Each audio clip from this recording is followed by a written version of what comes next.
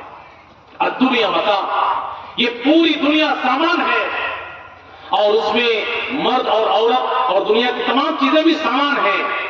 وخیر متاع الدنیا المرأة الصالحہ, اور دنیا کے تمام سامان میں سے نیک بیوی دنیا کی سب سے قیمتی چیز ہے. خیر متاع الدنیا, بہترین چیز نیک بیوی ہے. بتائیے اتنی بلندی پہ عورت کو اسلام نے فائز کیا ہے کہ اگر وہ نیک بیوی ہے تو دنیا میں سب سے قیمتی چیز ہے. اور آئیے ہم تھوڑا سا آگے بڑھ جاتے ہیں. عورتوں کے سلسلے میں بیوی کی شکل میں ایک پریشانی یہ ہے, ہمارے کچھ بھائی کی طرف سے ظلم بھی ہوتا ہے کہ اپنی بیویوں کو مارتے پیٹتے ہیں, گالی گلوچ کرتے ہیں, جس کی وجہ سے بڑی بدنامی ہوتی ہے. لیکن اسلام نے کیا مارنے کی اجازت دی ہے؟ تو اب اس سلسلے میں ہم کہیں گے کہ ہاں. اب آئیے اس کو تھوڑا سا سمجھ لیتے ہیں کہ اللہ کے نبی صلی اللہ علیہ وسلم نے پہلے کیا کہا کہ لا تضربوا اماء اللہ, اللہ کی بندیوں کو مت مارو. تو صحابہ کرام نے مارنا چھوڑ دیا, بالکل مارنا چھوڑ دیا, نبی کا حکم تھا. اب عورتیں تو ذہن و دماغ میں کمزور ہیں, شیر بن گئی اپنے شوہروں کے لیے. حضرت عمر فاروق رضی اللہ عنہ نبی صلی اللہ علیہ وسلم کی خدمت میں حاضر ہوئے اور کہنے لگے اللہ کے رسول صلی اللہ علیہ وسلم آپ نے پابندی لگا دی ہے اور مت پوچھیے, وہ قہر ڈھا رکھا ہے ان عورتوں نے. ظہرن النساء علی ازواجہن, یہ سب شیر بن گئی ہیں. مارنا تو پڑے گا اللہ کے رسول صلی اللہ علیہ وسلم, نہیں تو دقت ہو جائے گی. چونکہ ذہنی طور پر کمزور ہیں, اللہ رب العالمین نے ان کو صلاحیت کمزور دی ہے, تو اس لیے کنٹرول نہیں ہو پا رہا. کہیں نہ کہیں مار کی ضرورت ہے. تو اللہ کے رسول صلی اللہ علیہ وسلم نے کہا کہ اگر ایسی بات ہے, نتیجہ ایسا ہی دکھ رہا ہے, تو ایسا کرو چلو مارو. اور جیسے ہی اجازت ملی سارے صحابہ نے ساری کسر پوری کر لی. سب نے اپنی بیوی کے پیٹ لال کر لی. عورت نے آ کر کے اللہ کے رسول صلی اللہ علیہ وسلم کے گھر کا گھیراؤ کر لیا. اللہ کے رسول صلی اللہ علیہ وسلم آج میرے شوہر نے بہت مارا ہے, اللہ کے رسول صلی اللہ علیہ وسلم آج میرے شوہر نے بہت مارا ہے. ڈھیر ساری عورتوں نے آ کر کے اللہ کے رسول صلی اللہ علیہ وسلم کے گھر کو گھیر لیا. اللہ کے رسول صلی اللہ علیہ وسلم نے اس موقع سے کیا کہا؟ اب وہی کہہ رہے کہ مارنے کی اجازت ہے, لیکن ایسا نہیں جیسا کہ ہم آپ مارتے ہیں. صحابہ کرام نے اپنی بیویوں کو مارا اور بیویوں نے نبی سے جا کر کے شکایت کی, تو نبی نے اس وقت یہ نہیں کہا کہ تم بدعقل ہو, تمہارا ذہن و دماغ کمزور ہے اس لیے مارنا ضروری ہے, بلکہ اللہ کے رسول صلی اللہ علیہ وسلم نے صحابہ سے کہا کہ محمد کے گھر کا عورتوں نے گھیراؤ کر کے اپنے شوہروں کی شکایت کی کہ لوگوں نے بہت مارا ہے. لیس اولئکم بخیارکم, جن لوگوں کی شکایتیں یہ عورتیں لے کر کے آئی ہیں وہ اچھے لوگ نہیں ہیں. اس کا مطلب ہے کہ زیادہ مار دیا. ارے مارنے کے لیے کیا اس کو ہاتھ پر ٹوٹ ڈالو. لا تضرب الوجه, چہرے پہ مت مارنا, ہلکی مار مارنا جس میں کچھ ٹوٹے پھوٹے نہ, کچھ زخم نہ ہو جائے, اور پہلی بار ہی میں مت مار دینا. بات اگر بگڑے تو پھر اس کے بھی اسٹیپس ہیں, آخری اسٹیپ ہے مارنا. اور ایسا نہیں ہے کہ مسلم معاشرے کی ساری عورتیں مار کی محتاج ہے, نہیں. الصالحات قانتات حافظات للغیب بما حفظ اللہ. اللہ رب العالمین نے پہلے کیا کہا کہ عام طور پر مسلم معاشرے کی عورتیں سب نیک ہیں, عبادت گزار ہیں, حفاظت کرنے والیاں ہیں. ہاں کچھ عورتیں نافرمان بھی ہوں گی. واللاتی تخافون نشوزہن, ہاں جن عورتوں سے نافرمانی کا خدشہ ہو سب سے پہلے کیا کرنا؟ فعظوہن, پیار سے سمجھانا. سچی بات بتاؤں تمہیں, کہ اگر مسلمان مرد سچے طریقے سے اس کو اپنا لے، پیار سے سمجھانے کو، نصیحت کو، مارنے کی نوبت ہی نہیں آئی۔ عورتیں اتنی پیاری چیز ہیں اور شوہر کے لیے وہ اس قدر وفادار ہے کہ آپ سچے دل سے ان کے ساتھ پیار سے بات کر کے تو دیکھیے، وہ لٹو ہو جائیں گے ایک منٹ میں آپ کے لیے۔ تو فَعِظُوهُنَّ، ان کو اچھی طرح سے سمجھاؤ، 99% کیسز ایسے ہی حل ہو جائیں گے، آگے بڑھنے کی ضرورت ہی نہیں پڑے گی۔ پیار سے، محبت سے موم بنا لو اس کو بھائی۔ اگر اس سے کام نہ چلے تو ایسی صورت میں دوسرا کام کرو، وَاهْجُرُوهُنَّ فِي الْمَضَاجِعِ، بستر الگ کر لو۔ بھائی جتنے لوگوں نے مارا ہے، ہماری بہنوں سے بھی ہم بول رہے ہیں، ان کے شوہروں نے اگر کسی نے مارا ہے، کیا کبھی بستر الگ کیا؟ اور آپ لوگوں سے بھی بول رہے ہیں، بستر الگ کیے کبھی کہ تمہارے ساتھ ہم نہیں سوئیں گے بھائی، تم الگ بستر پہ میں الگ، بھائی وہ رہ نہیں پائے گی آپ کے بغیر۔ وہ بڑے نرم دل کی ہیں، بس وقتی طور پہ لب لب لب لب بول دیتی ہیں، لیکن بس دوری بنا کر کے دیکھو، آپ منہ لٹکا کے رہو، ایک دن موم ہو جائیں گی فوراً۔ اسی لیے اسلام نے کہا وَاهْجُرُوهُنَّ فِي الْمَضَاجِعِ، بستر الگ کر دو، اپنے آپ سیدھی ہو جائے گی، وہ تم کو پریشان نہیں دیکھ پائیں گی اور تم سے دور بھی نہیں رہ پائیں گی وہ۔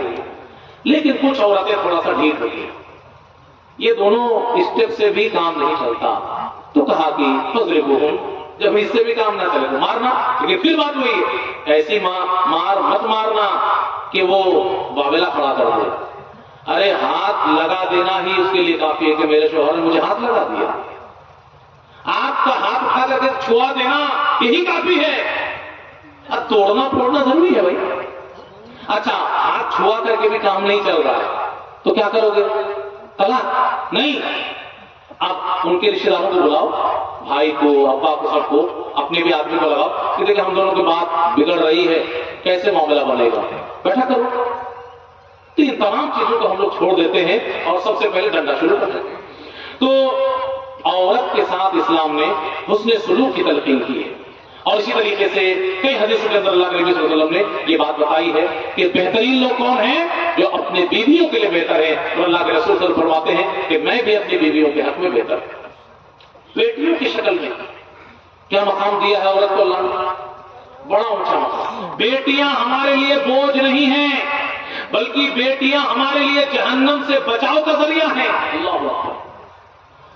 من ابتلی من هذه البنات بشيء، اللہ کے نبی صلی اللہ علیہ وسلم نے فرمایا کہ جو بیٹیوں میں آزمایا گیا، جنہیں بیٹیاں اللہ نے دے دی اور بیٹیوں کو اس نے اچھی صحبت دی، اچھی پرورش کی اور اللہ کا ڈر دل میں رکھا ان کے بارے میں، فلہ الجنہ، اس کو جنت مل جائیں گی۔ بعض حدیث میں الفاظ یہ آئے ہیں کہ کن لہ ستر من النار، یہ بیٹیاں جہنم کے اور تمہارے درمیان دیوار بن جائیں گی، جہنم نہیں جانے دیں گی۔ یہ معاملہ ہے بیٹیوں کی شکل میں۔ اچھا عام عورت اسلام کی نگاہ میں، لوگ یہ نہ کہیں کہ اسلام میں صرف رشتوں کی شکل میں عورت کو مقام ملا، نہیں، ایک عام عورت، پاک دامن عورت اسلام کی نگاہ میں اس کی عزت و عفت کی کیا اہمیت ہے، اس کا مقام کتنا اونچا ہے کہ اگر کوئی شخص پاک دامن عام عورت کے اوپر تہمت لگا دے، والذین یرمون المحصنات، جو پاک دامن عام مومنہ عورت پر الزام لگا دے، تہمت لگا دے، تو ایسے لوگوں کے لیے کیا کہا گیا؟ فَاجْلِدُوهُمْ 80 جلدہ۔ ایک عام عورت اسلام کی نگاہ میں اس کی عزت اتنی بلندی پہ ہے کہ اس کے اوپر انگلی اٹھانے والے کو 80 کوڑے کھانے پڑیں گے۔ وَلَا تَقْبَلُوا لَهُ شَهَادَةً أَبَدًا، اور اس کی گواہی قبول نہیں کی جائے گی۔ یہ کہا گیا۔ اب آئیے ہم آخری حصے میں تھوڑی بات کر لیتے ہیں۔ پردے کے سلسلے میں لوگوں کو ایسا لگتا ہے، ہماری ماؤں بہنوں کو بھی لگ سکتا ہے کہ عورت کے اوپر بڑا ظلم کیا اسلام نے، لیکن ایسا نہیں ہے میرے بھائی۔ یہ پردہ بھی در حقیقت اس کے مقام کی بلندی کی دلیل ہے۔ پردہ جو اسلام نے لاگو کیا ہے وہ عورت کے اوپر ظلم نہیں، بلکہ عورت کا مقام اور مرتبہ اس سے بلند ہو گیا ہے۔ کیوں؟ آئیے سب سے پہلے ہم اس کے پیچھے کے راز کو آپ کے سامنے کھول دیں۔ حضرت آدم علیہ السلام اور حوا علیہ السلام کو اللہ نے جنت میں جب ٹھہرایا تھا تو کیا کہا تھا؟ ابلیس سے ہوشیار رہنا، اور کیا کہا تھا کہ اس درخت کے قریب مت جانا، لیکن ابلیس نے کیا کیا؟ فوسوس لہما الشیطان، لیبدی لہما ما بوری عنہما من سوآتہما. شیطان نے دونوں کے دل میں وسوسہ ڈالا اور کیا کہا کہ اس درخت کو چب لوگے تو یہ ہو جائے گا، وہ ہو جائے گا، فلاں فلاں، تمہارا میں خیر خواہ ہوں، قسم کھانے لگا. لیکن اس کے پیچھے مقصد کیا تھا ابلیس کا معلوم ہے؟ یہ نقطہ آج اپنے دماغ میں آپ بٹھا لیجئے، ہماری مائیں بہنیں اس کو ایک دم محفوظ کر لیں. ابلیس نے سب سے پہلا حملہ انسانوں کے اوپر کیا تھا. اس حملے کے پیچھے کی وجہ کیا تھی؟ لیبدی لہما ما بوری عنہما من سوآتہما. جو شرمگاہ تمہارا پردے میں ہے اس کو کھولنا چاہ رہا تھا. پیچھے راز کیا تھا ابلیس کا؟ یہ کہ شرمگاہ کھول دے. ابلیس کا تو کام یہ ہے کہ سارے انسانوں کو بہکا کر کے اپنے جال میں پھنسا کر کے جہنم میں ساتھ میں لے جائے. اس نے تو وعدہ کر لیا اللہ سے، بلکہ اس نے یہاں تک کہہ دیا کہ لَأَقْعُدَنَّ لَهُمْ صِرَاطَكَ الْمُسْتَقِيمَ، میں صراط مستقیم پہ بیٹھ جاؤں گا اور ان سب کو کھینچ لوں گا. اس لیے بہت چوکنا رہنے کی ضرورت ہے. اسلام کے نام پہ کبھی آپ دھوکہ مت کھائیے گا. قال رسول اللہ کوئی کہہ دے تو دھوکہ مت کھا لیجیے گا. عربی عبارت پڑھ کر کے کہہ دے کہ عربی میں ہے تو دھوکہ مت کھا لائیے گا. ضعیف اور موضوع روایت اور تمام چیزیں لوگ بیان کرتے چلے جاتے ہیں، دھوکہ مت کھائیے گا. یہ صراط مستقیم پہ بیٹھ کر کے ابلیس نے حملہ کرنے کی بات کہی تھی، اور یہ ابلیس کا جو کام ہے وہ دین کے نام پہ آپ کو دھوکہ دے گا، دین بول کر کے آپ کو جال میں پھنسائے گا. تو اس نے کہا تھا کہ میں چوطرفہ ایسا حملہ کروں گا کہ میرے حملے سے یہ تتر بتر ہو جائے، کوئی بچ نہیں پائے گا. چند کو چھوڑ کر کے سب میری جھولی میں آ گریں گے. اللہ رب العالمین نے کہا کہ سب کو جہنم میں ڈالوں گا. تو ابلیس نے سب سے پہلا ٹارگٹ کیا کیا؟ یہ نہیں کہا تھا کہ بھائی شرک کرو، قتل کرو، چوری کرو، فلاں کرو، کچھ نہیں. سب سے پہلا اس کا حملہ یہ تھا کہ کسی طریقے سے ان کے شرمگاہ کھل جائیں. لیبدی لہما ما بوری عنہما من سوآتہما. شرمگاہ کے اوپر جو پردہ پڑا ہے وہ ہٹ جائے اور دونوں کے سامنے شرمگاہ کھل جائے. چنانچہ فلما ذاق الشجرہ، آدم اور حوا نے جیسے درخت کو چکھا، بدت لہما سوآتہما، گناہ ہوتے ہی جنت کا لباس ان کا اتر گیا اور دونوں بے لباس ہو گئے. وطفقا یخصفان علیہما من ورق الجنہ، اور جنت کے درخت کے پتیوں سے اپنے شرمگاہوں کو دونوں ڈھانپنے لگے. اس سے ایک چیز اور سمجھ میں آتی ہے کہ فطری طور پر انسان باحیا اور باشرم ہے. فطری طور پر انسان باشرم اور باحیا ہے، لیکن ماحول اور معاشرے میں جب وہ حیا اور شرم کے لباس کو اتار پھینک دیتا ہے پھر وہ کچھ بھی کر لیتا ہے. نبی کریم صلی اللہ علیہ وسلم کی حدیث کی روشنی میں اذا لم تستحی فاصنع ما شئت، کہ جب شرم کرنا چھوڑ دو، حیا کرنا چھوڑ دو، پھر جو من میں آئے وہ کرو. ابلیس نے اسی کو پکڑا تھا کہ ان کو پہلے بے حیا کرو، پہلے بے شرم کرو، پھر سے سب کچھ کروا لو. تو سب سے پہلا حملہ یہی تھا ابلیس کا کہ ان کو بے حیا کرو. تو دیکھیے عورت کو اللہ رب العالمین نے بہت کاٹ چھانٹ کے نازک اور خوبصورت بنایا. اچھا خوبصورت کیوں بنایا ہے؟ اس کے پیچھے بھی ایک وجہ ہے.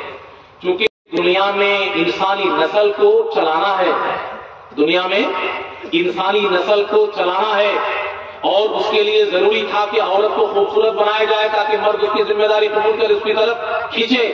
اس لیے اللہ رب العالمین نے عورت کو خوبصورت بنایا. اور اب پردہ کی ضرورت کیوں ہے؟ اس لیے کہ عورت خوبصورت چیز ہے، مرد اس کو دیکھے گا تو اس کی طرف لپکے گا. یہ فطری چیز ہے. جو لوگ کہتے ہیں کہ اپنی نگاہ ٹھیک کرو، وہ سب جھوٹے ہیں اور مکار ہیں. ان کے دل سے پوچھو کہ تمہارے دل میں کیا چل رہا ہے، پھر پتا چلے گا کہ تمہاری نگاہ کتنی پاک صاف ہے. یہ جھوٹی بات ہے. ہم سب مرد ہیں، ہم جانتے ہیں، ہم ایمان والے، اللہ سے ڈرنے والے، اللہ پر ایمان رکھنے والے، آخرت کے دن پر ایمان رکھنے والے، جنت و جہنم پر یقین رکھنے والے. لیکن ہم بھی جب خوبصورت بے پردہ لڑکیوں اور عورتوں کو دیکھتے ہیں تو ہماری اور آپ کی نگاہ بھی مجبور ہو جاتی ہے اور دل میں کچھ ہونے لگتا ہے.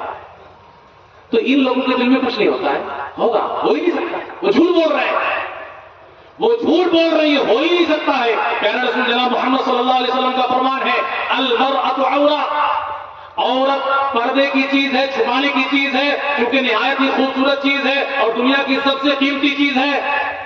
اذا خرجت، اگر کسی ضرورت کی خاطر ہی گھر سے باہر نکلے گی، جیسے ہی باہر نکلے گی استشرفها الشیطان، تو شیطان تاک جھانک کروانا شروع کر دیتا ہے.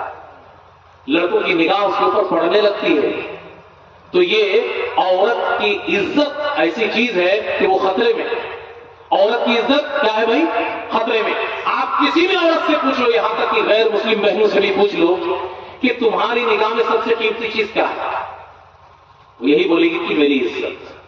اور اسی وجہ سے آپ خبر سنتے ہوں گے کہ غیر مسلم بہن بھی جب اس کی عزت لوٹ جاتی ہے, ریپ ہو جاتا ہے, تو وہ دنیا میں جینا گوارا نہیں کرتی, خودکشی کرتی. تو یہ عورت کی حفاظت کی خاطر اسلام نے اس کو حق دیتے ہوئے کہ اس کے ساتھ کچھ غلط نہ ہو جائے, اس کی سب سے قیمتی چیز لوٹ نہ جائے, اس کی حفاظت کی خاطر اسلام نے عورت کو پردے میں رکھا ہے اور گھر میں رہنے دیا. تو یہ عورت کے ساتھ ظلم ہے کہ عورت کے مقام کی بلندی ہے. کیا سمجھ میں آیا بھائی؟ اچھا, ایسا نہیں ہے کہ صرف اسلام نے کہا ہے کہ عورت پردہ کرے. عورت نے ہر اس راستے کو بند کر دیا ہے جس کی وجہ سے ایک عورت کی عزت لٹ سکتی ہے. چنانچہ اسلام یہ کہتا ہے کہ پہلی بات تو یہ کہ عورت گھر سے نہ نکلے, اگر بحاجت اور ضرورت کے وقت گھر سے نکلے تو پردہ کر کے نکلے. یا ایھا النبی قل لازواجک وبناتک ونساء المؤمنین یدنین علیہن من جلابیبہن, کہ گھر سے اگر کبھی ضرورت پڑنے پر نکلے تو اپنے اوپر جلباب ڈال لے جو سر سے پیر تک اس کے جسم کو ڈھانپ لے. ذالک ادنیٰ ان یعرفن فلا یؤذین, اس کے پیچھے کی وجہ یہ ہے کہ وہ سیف ہو جائیں گی, وہ محفوظ ہو جائیں گی, لوگوں کو سمجھ میں آ جائے گا کہ یہ ایسی ویسی عورت نہیں ہے کہ جس کو ہم پھنسا لیں گے, بلکہ وہ ڈرے گا ہاتھ ڈالنے سے اور شریف سمجھ کر کے فلا یؤذین, کوئی نقصان نہیں پہنچائے گا, وہ بچی رہے گی. اسی طریقے سے اگر کبھی بات کرنے کی ضرورت پڑ جائے اجنبی مرد سے, اسلام نے کیا کہا؟ لا تخضعن بالقول, بات میں نرمی نہیں ہونی چاہیے, عورت لچک نہ رکھے اپنی بات میں. وَيَطْمَعَ الَّذِي فِي قَلْبِهِ مَرَضٌ, کسی کے دل میں بیماری ہے تو وہ من میں لالچ کرے گا کہ شاید ہری جھنڈی مل رہی ہے اور کہیں بھی اٹیک کر سکتا ہے, وہ کسی بھی طریقے سے حاصل کرنے کے لیے کوشش کر سکتا ہے اور عورت کی عزت خطرے میں پڑ سکتی ہے. تو اسلام نے صرف پردہ لاگو نہیں کیا ہے, ہر اس راستے کے اوپر بریک لگائی ہے جس کی وجہ سے عورت کی عزت لٹ سکتی ہے, عورت کے جسم کے اوپر کوئی ہاتھ ڈال سکتا ہے. چنانچہ آپ دیکھیں زیب و زینت کی چیزوں کے اظہار سے بھی اسلام نے روک دیا کہ کوئی بھی زیب و زینت کی چیز عورت اجنبی مرد کے سامنے ظاہر نہیں کر سکتی. ولا یبدین زینتہن, ظاہر نہیں کریں گی. اس کی تفسیر بیان کر دی. ہاں فلاں فلاں تمہارا رشتہ دار ہے جس سے خطرہ نہیں ہے, شوہر ہے, باپ ہے, بھائی ہے, سسر ہے, وغیرہ وغیرہ, اپنا بیٹا ہے, ان کو چھوڑ کر کے جن سے خطرہ ہے ان کے سامنے تم زیب و زینت کا اظہار بھی نہیں کرو گے.